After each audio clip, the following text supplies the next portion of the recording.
जय माँ काली। काली माँ की ब्लेसिंग से हम काली ऑरेकल कार्ड्स कंटिन्यू करते हैं और आज का जो हमारा कार्ड है वो है 35th कालिका तांत्रिका। ठीक है, कालिका तांत्रिका क्या मतलब है। ठीक है, कालिका तांत्रिका ये जो कार्ड है वो हमें क्या मैसेज देता है। This card is all about change. This card is all about women empowerment और we can say the dominance of women power. ठीक है, हम इसको ऐसे समझ सकते हैं। यहाँ पे काली तांत्रिका का मतलब है तंत्रा ऑफ काली। ठीक है, tantra of Kali basically teaching. वो टीचिंग हमें क्या करती है, वो टीचिंग हमें कहती है कि रिस्पेक्ट करना किसको, गॉडेस काली को। ठीक है, उनकी इंपॉर्टेंस को समझना, उनके नेचर को समझना, उनकी ब्लेसिंग्स को एक्सेप्ट करना। अगर ये कार्ड आ रहा है तो ये कार्ड क्या इंडिकेट दे रहा है, क्या मैसेज दे रहा है। कार्ड ये दे रहा है कि अब वो टाइम आ गया जहाँ पे फेमिनाइन मस्कुलिन एनर्जी से ऊपर आनी चाहिए, सुपीरियर फॉर्म में आनी चाहिए और डोमिनेंट फॉर्म में आनी चाहिए। तो फेमिनाइन एनर्जी को बेसिकली सेलिब्रेट करता है ये कार्ड।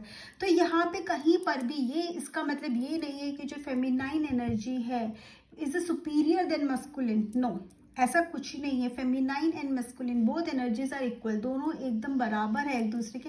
बट फेमिनाइन जो है वो डिफरेंट ज़रूर है। क्यों है डिफरेंट? वो डिफरेंट इसलिए है क्योंकि वही एनर्जी है, फीमेल ही एक वो उनके पास ही कैसी पावर है जो होल्ड कर सकते हैं, बर्थ दे सकती है। क्रिएशन की पावर जो है वो एक फेमिनाइन एनर्जी के पास है, फीमेल्स के पास है। ठीक है, सो अब हम कहते हैं किसी बेबी को होल्ड करना, उसे बर्थ देना, एक न्यू लाइफ देना, वो किसके पास है, वो एक फीमेल के पास है।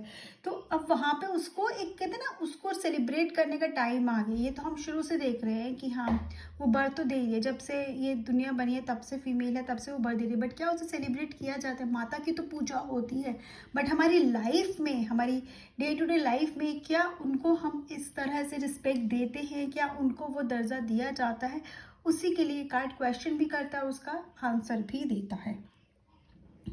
क्या बोलते हैं card? Feminine must lead. Feminine must lead का यहाँ पे अगर मैं बात करूँ तो फीमेल एनर्जी से तो है ही, बट यहाँ पे फीमेल से ज़्यादा फेमिनाइन एनर्जी की हम बात करें तो फेमिनाइन एनर्जी में क्या आता है? कंपैशन आता है, केयरिंग आता है, और तमी के साथ बदलने का जो एक हुनर है ना, वो शायद फीमेल और के साथ ज़्यादा है, और फेमिनिन एनर्जी के साथ भी हो सकता है कोई मेल भी हो जो वो उस एनर्जी को कैरी करता हो, तो हमें उसे भी सेलिब्रेट करना। It is not about, it is about the feminine energy, right. So इसको हम सिंपलेस्ट वे में कैसे डिस्क्राइब सकते हैं? सिंपलेस्ट वे में क्या है? रिस्पेक्ट। ठीक है, अगर हम एक रिस्पेक्ट देते हैं, एक ह्यूमन बींग दूसरे ह्यूमन बींग को रिस्पेक्ट दे रहा है, तो वो तो कैसे हम कहते हैं we are having a good life, हम बहुत अच्छी ज़िंदगी जी रहे हैं। और उसके बाद हम वुमेन को प्रायोरिटी देते हैं, उसको रिस्पेक्ट देते हैं, वो लीड करती है, तो समझो हमने बहुत ही ज़्यादा अपने ह्यूमन लाइफ को एक कहते हैं एक मतलब दे दिया है। हमने समझ लिया कि हमारी लाइफ का मतलब क्या, क्यों हमें फीमेल एनर्जी को लीड करने देना चाहिए, क्यों उसे आगे रखना चाहिए, क्यों हमें उसके हिसाब से चलना चाहिए, क्यों पावर उसके हाथ में आनी चाहिए, कि डोमिनेंट उसके हाथ में आना चाहिए। क्यों? क्योंकि ये एक एनर्जी है जो इंट्यूटिव फॉर्म में चलती है, जो अपनी इंट्यूशन से काम लेती है, जो अपने दिल की सुनती है, जो जो जिसके पास इम्पैथ है, जो हीलर वाली जो एनर्जी होती है ना, वो किसके पास है? वो फेमिनाइन एनर्जी है, वो हीलर की एनर्जी। वो रैशनल नहीं है, किसकी तरह? मस्कुलिन एनर्जी की तरह। लॉजिकल नहीं, किसकी तरह? मस्कुलिन एनर्जी की तरह। डिसिप्लिन फॉलो नहीं करती है, वो वाला डिसिप्लिन फॉलो नहीं करती जहाँ पे उसको पता है कि उसको रिजल्ट्स नहीं मिलेंगे, या वो डिसिप्लिन आउटडेटेड हुआ है, लाइक मस्कुलिन एनर्जी। यहाँ पे हम एनर्जी को इस तरह से डिवाइड करें तो इसलिए हमें किसको आगे रखना है? फेमिनाइन एनर्जी को आगे रखना है, बहुत डीप इंसाइट। ठीक है, जिसके पास इंटेलिजेंस तो है, लॉजिक्स तो है, लेकिन फिर भी क्या डोमिनेट करता है? उसकी इंट्यूशन डोमिनेट करती है, उसका हार्ट डोमिनेट करता है, उसकी दिल की बात डोमिनेट करती है। क्यों? क्योंकि उसको पता है कि जो दिमाग शायद लॉजिकल हो सकता है, ठीक बता सकता है, लेकिन अगर आगे बढ़ना है, समझना है, ठीक है, इस दुनिया को बदलाव के साथ चलना है, तो किसकी सुननी पड़ेगी? दिल की सुन के ही वो आगे बढ़ सकती है। तो ये आपका क्या करे बेसिकली, जब आप एक फेमेनाइन को रूल देते हो, वो टाइम आ गया। बेसिकली कार्ड क्या दे रहा है? वो मैसेज दे रहे हैं कि अब वो टाइम आ गया कि आप रूल उसके हाथ में दे दो, उसको डोमिनेट करने दो, पावर उसके हाथ में चली जाए। क्या होता है कि वो आपको रोक नहीं रही है, ठीक है। हाँ, हो सकता है एक बार को आप लगे कि चीज़ें बदल गई है, चीज़ें रुक गई, चीज़ें आगे नहीं बढ़ी, क्यों? क्योंकि पावर चेंज हो गई है। लेकिन वो रुक नहीं रही है, बेसिकली वो चेंज हो रही है। और किसके हिसाब से बदल रही है? टाइम के हिसाब से बदल रही है। उसको हम एक बहुत अच्छे से एग्जाम्पल की तरह समझ सकते हैं, जो कि गाइड बुक में है, कि जैसे जो कैटरपिलर है, ठीक है, कैटरपिलर को जो चीज़ें पसंद थी या जो चीज़ें अपील कर रही थी, अट्रैक्ट कर रही थी, बटरफ्लाई के लिए वो चीज़ें ज़रूरी नहीं है शायद, राइट। कैटरपिलर से ही तो बटरफ्लाई बनी है, बट कैटरपिलर के लिए जरूरी है, वो बटरफ्लाई के लिए नहीं है। इसको हम ऐसे समझते हैं, आप अपने आप को लो, ठीक है, टेक योर एग्जाम्पल। आपकी लाइफ में आज आप जिस स्टेज पर हो और उससे 10 years before, 5 years before, 20 years before जो चीज़ें आपके लिए इंपॉर्टेंट थी, क्या आज भी वो आपके लिए इंपॉर्टेंट है? क्या कुछ बदला नहीं है? हो सकता है जो आज 5 साल के बच्चे को टॉयज पसंद है, आज 10 साल के बच्चे को वो टॉयज में इंटरेस्ट ही नहीं है।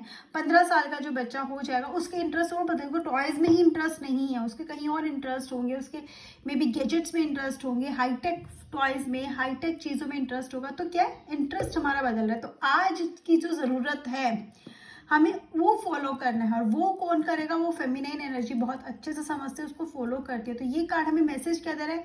We need to change with the time, right. अगर हम उसी ढरे पे चल रहे हैं, हम वही चीज़ फॉलो करें जो 10 साल, 20 साल, 30 साल, 50 साल पहले फॉलो करे थे, मतलब हमने कोई ग्रोथ ही नहीं करी। अगर हम ऐसे सोचे कि नहीं ये उस टाइम पे होता था, वो भी अभी होना चाहिए, तो शायद हमें भी स्टोन एज में ही होना चाहिए था, हमें उससे बाहर ही नहीं आना चाहिए था, क्योंकि फिर तो हम बदलेंगे ही ना, हम इवॉल्व नहीं होंगे। This is a time to evolve. और आज कल के जो चेंज है, आज का जो इवॉल्व हमें होना है, आज अगर हमें बढ़ना है तो हमें पावर किसको देनी होगी? फेमिनाइन एनर्जी को, फीमेल को आगे रखना होगा। काली की एनर्जी को हमें कहते ना पावर देकर, काली की एनर्जी के अंडर हमें रहकर आगे बढ़ना है। क्यों? क्योंकि हमें पता है वो लॉजिक्स पे वर्क नहीं करती। और जो फेमिनाइन एनर्जी वो बंद के नहीं रह सकते, उसको आप केज में नहीं रख सकते, ठीक है। उसको फ्रीडम चाहिए, स्पेस चाहिए। आप उसको बहुत ज़्यादा कहते हैं ना किसी तरह से दबा के नहीं रह सकते। जितना आप डोमिनेट करोगे ना, आप क्या करोगे? आप उसको एक रिबेल बना दोगे, ठीक है। और अगर रिबेल बनाओगे तो उसके फिर कहते ना वो रबर बैंड की तरह है, खींचते हो खींचते खींचते एकदम छोड़ते हो ना, तो क्या होता है? इसी तरह से है रबर बैंड ने हमको स्प्रिंग की तरह समझते हैं, ठीक है। स्प्रिंग को जितना आप दबाओगे, ठीक है, छोड़ोगे तो क्या एकदम उसके साथ वो जर्क के साथ ऊपर आएगा। सिमिलरली एनर्जी के साथ भी होगा, फीमेल के साथ भी होगा, जिसको आप दबा रहे हो। यहाँ पे बेसिकली अगर आप किसी को दबाने की, डोमिनेट करने की कोशिश कर रहे हो, तो वो इतने पुश के साथ ऊपर आएगा ना कि आपके शायद रूट्स को हिला के रख देगा। अगर वो एनर्जी काली है, एग्जाम्पल है कि अगर काली माँ को अगर रिबेल करते हो, अगर आप ऐसी एनर्जी को रिबेल करते हो, वो तो शायद आपके तख्ते पे पलट दे, किंगडम्स तक खत्म कर देंगी, किंगडम्स को चेंज कर देंगी। तो अगर उस लेवल तक आप करते हो तो समझ लो आपकी क्या कर सकती है एक फेमिनाइन एनर्जी, ठीक है। एक फीमेल की रिबेल को कितना ज़्यादा आपको झेलना पड़ सकता है। सो यहाँ पे फ्रीडम देने का मतलब है कि एक्सेप्ट द चेंज, ठीक है। टाइम के साथ चलना है, बंदिशों में नहीं रखना है। जो ज़रूरत है वो दो, उसको लीड करने दो, क्योंकि अगर आप उसको लीड करने दोगे तो आपकी ग्रोथ होगी, क्योंकि वो सिर्फ दिमाग से नहीं दिल से सोचती है, और दिल के साथ अपना दिमाग भी बहुत अच्छे से यूज़ करती है। लेकिन क्योंकि दिल लीड करता है, उसकी इंट्यूशन लीड करती है, तो गलत डिसीजंस नहीं होंगे, क्योंकि जो इंट्यूशंस होती है वो हमें डिवाइन की तरफ से मिलती है। जो हमारे डिवाइन है वो हमारा कभी गलत नहीं चाहता, तो उसको लीड देने दो। और वैसे भी रिबेल मत बनाओ, क्योंकि जो गुस्सा है ना, अगर वो रिबेल में नहीं आएगा तो वो किस फॉर्म में आपको मिलेगा? वो लव की फॉर्म में मिलेगा, कंस्ट्रक्टिव फॉर्म में मिलेगा, ग्रोइंग फॉर्म में मिलेगा। और आपकी लाइफ तो चेंज होगी, रिबेल की तरह नहीं, दूसरी तरह से होगी, तो आपकी लाइफ बहुत सक्सेसफुल वे में चेंज होगी, ठीक है।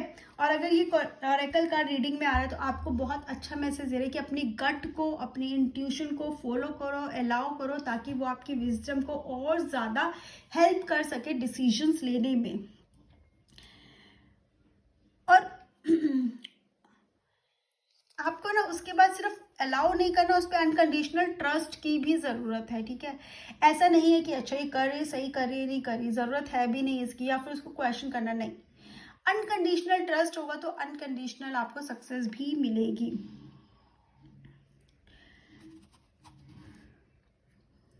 Now this is the time कि हम इंटेलिजेंस को साथ तो रखे। इंटेलिजेंस को हमें छोड़ना नहीं है, इंटेलिजेंस का ऐसा नहीं कि हमें बिल्कुल ही अपने लॉजिक्स को छोड़ देना है, लेकिन ज़रूरत क्या है, ज़रूरत है इंट्यूशंस को फॉलो करने की, ज़रूरत है अपने गट को फॉलो करने की, एंड उसके साथ साथ अपनी इंटेलिजेंस को। बेसिकली कभी कभी हो भी सकता है कि आपको इंटेलिजेंस की ज़रूरत ही ना पड़े, आपका इंट्यूशन ही आपको इतना अच्छा गाइड कर दे। सो ज़रूरत क्या है, फॉलो योर इंट्यूशन। ज़रूरत क्या है, accept the change, be a part of the change, give the power to the feminine energy. अपने फीमेल्स को एनर्जी दो। अगर आपको लगता है उनमें वो है, स्किल्स है, पावर है, लीड कर सकती है, तो सिर्फ इसलिए कि वो फीमेल है उनको पीछे मत रहने दो, उनको आगे बढ़ने दो। चाहे वो घर की बात हो, चाहे वो कंट्री की बात हो, चाहे वो किसी भी लेवल पे बात हो, ठीक है, लेट देम गो। क्योंकि जितना आप उसको पीछे करोगे ना कहीं अपनी ग्रोथ को तो पीछे कर रहे हो, उन्हें भी आप पुश कर रहे हो एक जर्क के साथ आने के लिए बाहर। और जब वो जर्क के साथ आएंगी ना तो डिस्ट्रक्शन भी होगा, ठीक है, क्योंकि वो डिस्ट्रक्शन के साथ आएगी, उसके बाद वो डिस्ट्रक्शन से भी ना कुछ क्रिएट कर लेगी कंस्ट्रक्टिव।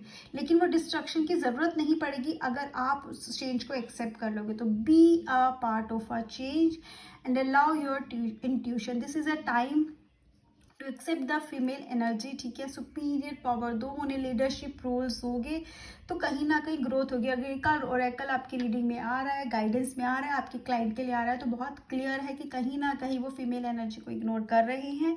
उनको एडवाइस करो इग्नोर ना करें, उनको पुश करें, उनको आगे बढ़ाएं और उनके साथ खुद भी आगे बढ़ेंगे। This is what I understand with this card. So आपको क्या समझ में है, फीडबैक में कमेंट सेक्शन में ज़रूर शेयर करना। जय माँ काली।